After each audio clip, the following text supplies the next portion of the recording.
Hi, everybody. I'm Chris Flanagan. Welcome to DC News Now's What's Going Around. Every week, we speak with doctors and medical professionals all around the DMV to see what's happening, what they're seeing, and what's going around. So, with the impending snowstorm coming our way this weekend as we get ready for it, there's no one better, I think, to talk to today than Dr. Wakas Hayter, and cardiologist at MedStar Washington Hospital Center. Dr. Hayter, great to see you. Thanks for spending a few minutes with us. Absolutely, Chris. Thank you so much for having me. Yeah, you bet. All right, so we have this big storm coming, potentially one of the biggest ones we've seen here in the DMV in a number of years, getting a lot of snow. It's expected to turn, sleet, perhaps ice as well. How busy do you expect you and your hospital and your team to be this weekend when you see a snowstorm of this magnitude? Yeah, Chris, that's an important question. This is around that time when the magnitude of the patient admissions through the emergency room can be very unprecedented. We see a lot of patients who are coming in with, heart-related problems, uh, problems with hypothermia related to lower temperature, as well as people who have overdone snow shoveling, especially if they aren't particularly prepared with to that physical activity. So the magnitude can be highly unpredictable, but this is around that time when the hospital can, especially the emergency room, can be overwhelmed with a multitude of complaints.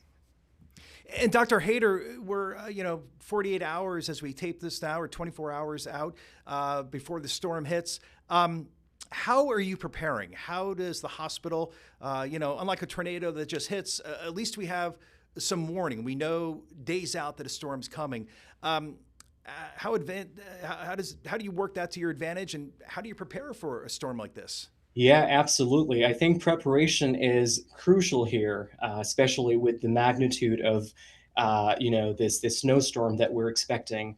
I want to say at a higher level at MedStar Health, all their leadership is very, very involved with making all preparations for outpatient and inpatient care. At the outpatient level, for patients who need any clinical visits at an elective level, we will try to convert those to telehealth, trying to take advantage of virtual visits so that patients are seen, so that they're heard, and we're able to address their complaints. But the inpatient aspect of patient care can be challenging, especially for people who don't live closer to the hospital and are commuting, such as myself, who will be commuting from Northern Virginia. We're looking at preparations in advance at the hospital, shelter, making sure we're very, very well stocked. And most importantly, we're doing everything that we can to make sure that patient care does not suffer through all of this. So, at a going all the way from a higher administration level, leadership level, all the way towards our trainees and all their healthcare providers and nursing and ancillary staff, we're making sure we all have a plan B and plan C so Mm-hmm. that every single service line is well staffed. Yeah, absolutely. Certainly, it sounds like all hands on deck for the weekend. How busy do you expect the emergency department to be when you have a storm like this? It can be fairly unpredictable, Chris, but if we look at the last few years when we've had something to this magnitude, it has been pretty overwhelming for the emergency rooms, because we're not just talking about problems that can happen, anything acute that may wrong for somebody who may be out shoveling snow, or somebody who may have heart attack. It's a lot of people who may need other things like medications, and they're able to just get it from a pharmacy or at a clinic, and those clinics aren't operating because of the storm. So Mm-hmm. that just naturally, brings all these people to the emergency room for help, because rightly so, they will expect to be seen there. So I think it is the acute level of disease, but also at an elective level, that also drives up our numbers and really overwhelms our service line in the ER. Is it typically heart attacks that you're seeing more so than injuries during a snowstorm? I think it's a mix of, as a cardiologist, I certainly, I'm biased towards hearing more about and seeing a lot of these cardiac complications, Hmm. or, heart attacks, and the like, around this time. There are also many other problems with hypothermia.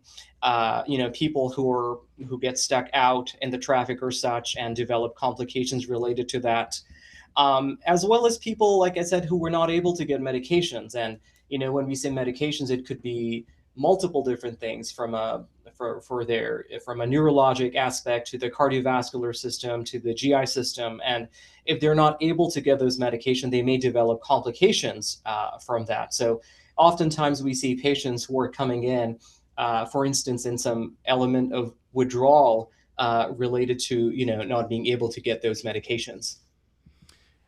And Dr. Hayter, as a cardiologist, I want to kind of take a deep dive into your expertise and heart attacks, during snowstorms. There is a term, heart attack snow. Apparently, as a cardiologist, what does that mean? That's a very important question, Chris. And I'll just preface by stating that, snow shoveling is really a an exercise that combines heavy lifting with cold exposure. Mhm. Cold weather constricts your blood vessels, your arteries, and it can drive up your blood pressure. And if you combine that with sudden physical force, which would include, trying to shovel the snow and trying to lift it, that combination can put your heart at a particular risk. So a lot of times I hear that, shoveling the snow triggered the heart attack in someone, and that may not be entirely true. It does so in people who may already be at risk, who may already be vulnerable, who may already have heart disease. And this exercise of snow shoveling can truly unmask that and trigger a heart attack. So, that's how I would see it. It's the unmasking of something we call myocardial infarction or a heart attack in people who may already be vulnerable. So, Dr. Hayter, if somebody has a history of heart issues, heart problems, heart ailments, even minor ones, um, do you recommend just no shoveling at all, even if they're like, you know what, it's take a few minutes, I can handle it? Um, what do you recommend as a cardiologist? I think, yeah, that's an important question, Chris, and I want our viewers to understand that, the safest option for those people who are at higher risk, and we can talk about what that risk is to try and avoid shoveling snow altogether. Mm. Asking for help using a snowblower is far safer than heavy lifting in the cold. But and then talking about risk, it's anybody over the age of 50 who may have a history of heart disease, heart failure, diabetes, high blood pressure, high cholesterol, history of heavy smoking, or a combination of these risk factors. Those are people who may be at risk, even though they may feel healthy and up to this exercise. But I think we have to be cautious. And if people must shovel because they have no choice, the advice would be to go slow, take frequent breaths, really pace yourself, and try to push snow instead of lifting when possible, using smaller loads, and avoid holding your breath. Because when we hold our breath, that's almost, and we're lifting something really heavy, it provokes something called a Valsalva maneuver, where we're not able to get enough blood supply to the rest of our body. So we must treat it as a strenuous exercise, which it really is, and really listen to cues in your body, listen to warning signs if you develop symptoms of shortness of breath, something unusual like dizziness, nausea, or pain radiating down the arm. Listen to your body. That's your cue to stop, to ask for help, and to call 911. Yeah, it's really like you said. I mean, it's exercise, and especially for people who haven't moved their bodies too much over the past, several months or several years. You had mentioned about 50 or so. Is there an age where it's too old to shovel, or if somebody's in their 70s or 80s and they're in really good shape? Um, Is that okay?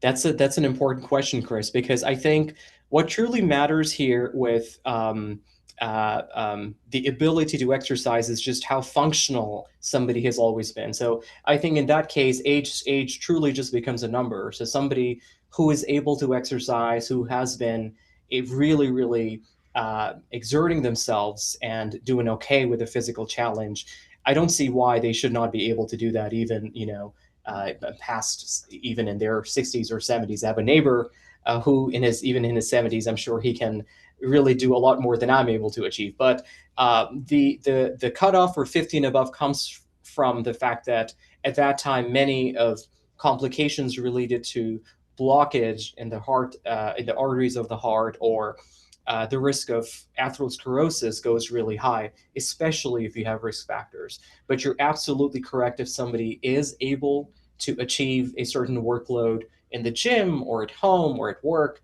and they're okay without symptoms, then I think they should be up to this challenge of snow shoveling. And Dr. Hayter, how hard does the heart work if somebody's outside shoveling, for 10, 15 minutes, maybe a half hour or so? It is interesting just how even those 10-15 minutes can be a lot, because we're not just talking about 10-15 minutes of lifting as you normally would, for example, if it was not a snowstorm outside. Mhm. The cold temperature is also causing your arteries to constrict and squeeze, and that can increase your blood pressure.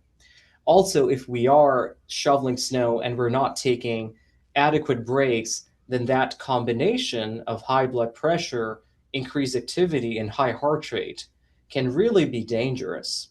So, to that effect, to that point, one thing we should also think about is, while treating it as any form of challenging exercise, is we should do appropriate warm up, especially if we're not really in this exercise of doing something, very regularly or consistently. One thing we should do is just do some light movement before we go to shovel. For instance, just walking up and down, maybe doing a little bit of a power walk Mhm. inside where it's warmer. And then once your heart rate goes up appropriately, then you ease yourself into it. But even then, taking appropriate breaks is very important.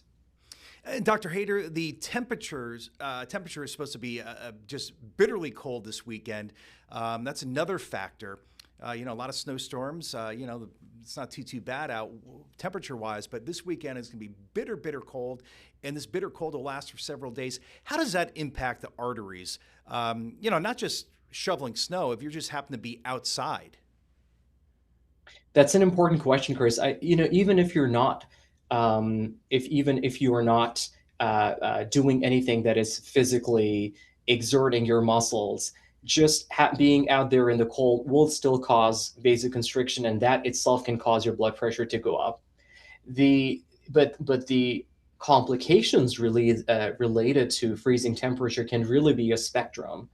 Early on you can have higher blood pressure with vasoconstriction, but if you continue to not find a warmer environment, you can actually begin to drop your blood pressure, and then the extreme would cause something called hypothermia, where the body's temperature is very low and you're not able to provide oxygen and circulation to your different organs. And that can also cause complications in the heart. And sometimes we see some EKG changes related to hypothermia.